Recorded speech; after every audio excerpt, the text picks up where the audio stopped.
Welcome back. You're watching Live from Paris. And it's time now for Campaign Chronicles, our daily countdown to the French presidential election. Joining me for that tonight is Luke Brown. Good evening to Luke. Good evening, Laura. And together we will be taking a look at the main developments in the race for the Elysée over the past 24 hours. Now, it's been called a two-man contest, the two, of course, being President Nicolas Sarkozy and the socialist leader François Hollande.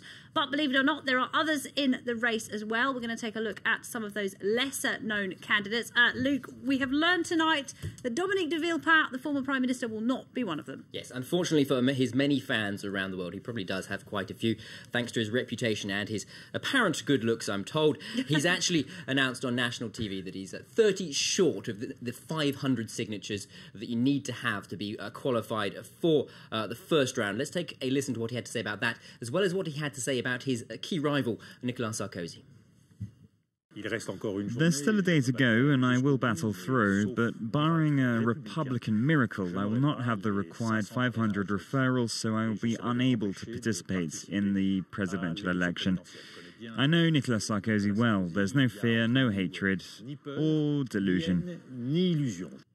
Now, the problem for Dominique de Villepin, really, is that his campaign never really took off. Of course, he was stuck at 1% in the polls. That was bad for him. He has blamed the pressure being put on local officials. They're the people that give their signatures. He said that that's pressure has come from higher up. However, many of the other smaller candidates have had the same problem, but they've got the 500 signatures. Dominique de Villepin is very much the first to pay the price. It's been so difficult for him that his team had to go onto Twitter in the past day to ask for help from all the activists because the phone line stopped working at Party HQ, so they asked the activists to come in with their mobiles and put those phone calls through to the mayors around the country. He did reiterate in the TV interview that we saw a clip thereof that he would not be allying himself with any of the other candidates. There was a bit of a speculation about going with Sarkozy or Francois. It wouldn't have been Sarkozy, we can imagine. Bayrou. Well, as we saw in the quote, he did actually say that there was no hatred between him and Sarkozy, despite basically having a vendetta for much of the past couple of years. So perhaps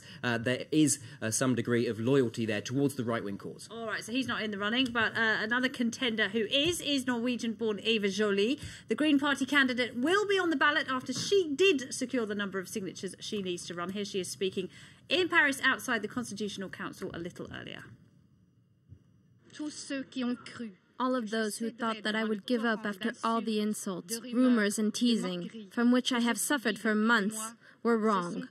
My determination, my desire to fight for truth and justice, for Europe and the environment, has only increased tenfold. All right, so she's got the signatures, but she's not doing too well in the polls, is she? Which is surprising given the success the Green Party had here in France during the last European election. Yes, the moment is wrong, it would appear, for the environmentalists at the moment, and they've also chosen perhaps the wrong person. The economic issue we've got here does mean that environmental issues have very much been marginalised in this campaign. Also, there is a problem around her personality and her CV. She is well known for quite good reasons: integrity, determination, as well as a very good career as an investigative judge, but she's not actually very well known for being an environmentalist, and that is holding her back to a certain extent. She's not a very good public speaker, as we saw in that clip there. To a certain extent, many Greens are currently regretting choosing her as their candidate. Not green enough for the Greens, it seems, because she's not doing well in the polls at all, is she? No, it's turning into a bit of a vicious circle, unfortunately. She's been stuck about 2.5% in the polls. She's actually falling to about 1%, and that was not expected. She wasn't expected to be doing that badly. This basically means that her party is beginning to panic. They were supposed to be united behind her. That is less and less the case. She does say that she'll go all the way, but some of the big leaders from the party, the 2002 candidate, the 2007 candidate, they say that is not perhaps such a good idea. It jeopardises the deal that they struck last year after a lot of negotiations with the socialists about getting seats in parliament. That puts that into danger, but given that she's doing so badly in the polls, and if she does that badly in the election itself, it's a demonstration for the Greens once again. Their priority is not the presidential election, which is pretty much unwinnable for them, but really they do want to have a voice in Parliament. That's their priority. All right. Now, arguably the most colourful candidate of the campaign is the one-time Trotskyist Jean-Luc Mélenchon. His railing against the bankers, against corporate greed and inequality has captured the imagination of many here in France, and that is sounding alarm bells for the socialist candidate François Hollande. Luke, how worried are the socialists about Mélenchon? Well, he's the man of the moment. It's not François Hollande, it's not Nicolas Sarkozy, it is Jean-Luc Mélenchon. His poll figures, they are relatively low, but they are still constantly rising at the moment. It was okay for the socialists when he was stuck around 7 or 8%. It wasn't really a threat. It was a bit of a safety valve to let the left-wingers in the party, they perhaps let off a bit of steam by voting for him in the first round. Now, though, he's hovering between 10 and 11%, and that means he's much more of a threat.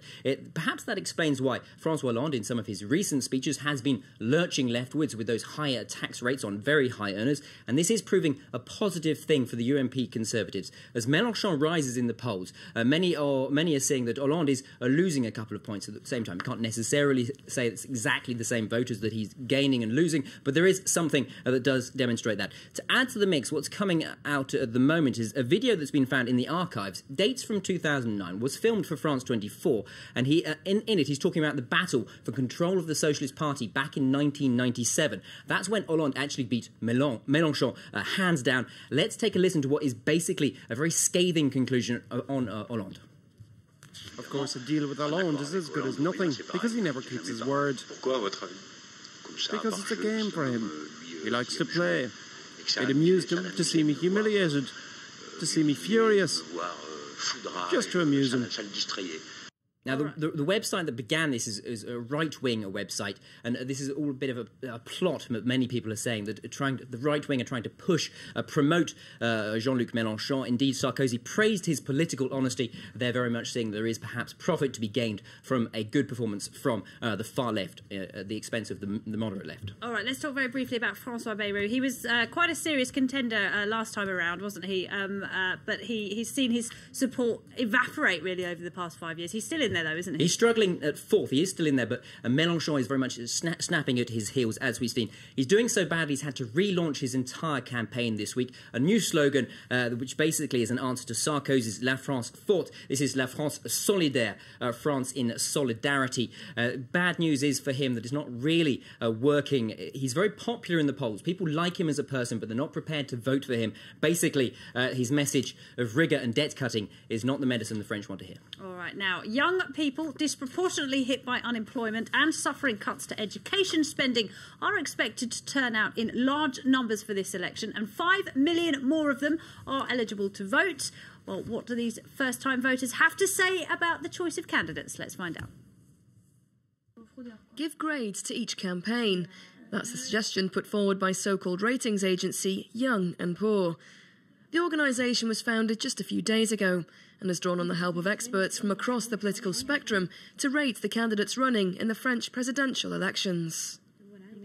When you consider the policies of each candidate, they haven't seized the opportunity to solve young people's problems. There are young people who are qualified, unqualified, employed and unemployed. They're not looking at any of this. The ratings given to candidates so far are no better than a C grade, with socialist François Hollande, left-winger Jean-Luc Mélenchon and far-right leader Marine Le Pen scoring highest. As for incumbent Nicolas Sarkozy, his score would barely pass the final exam. This comes in spite of them putting the concerns of young people at the forefront of their campaigns. It's for the young people of this country that I want to become president. I want to give them their confidence back. Yet here in the Paris Graduate Job Fair, the next generation of voters feels disconnected to older ones. They also believe politicians haven't stepped up to the mark in addressing issues important to them. There's no candidate whose policies match my politics or gives the answers I'm looking for. No one. With 1 in 4 young people unemployed in France and 1 in 5 living under the poverty line, the average age of finding a steady job is 28. French presidential hopefuls have just 1 month to win the young vote and try to improve their scorecards. All right, and that brings us to the end of Campaign Chronicles for tonight. Luke Brown, many thanks indeed. Thanks to you for watching. Do stay tuned. More headlines coming up right here.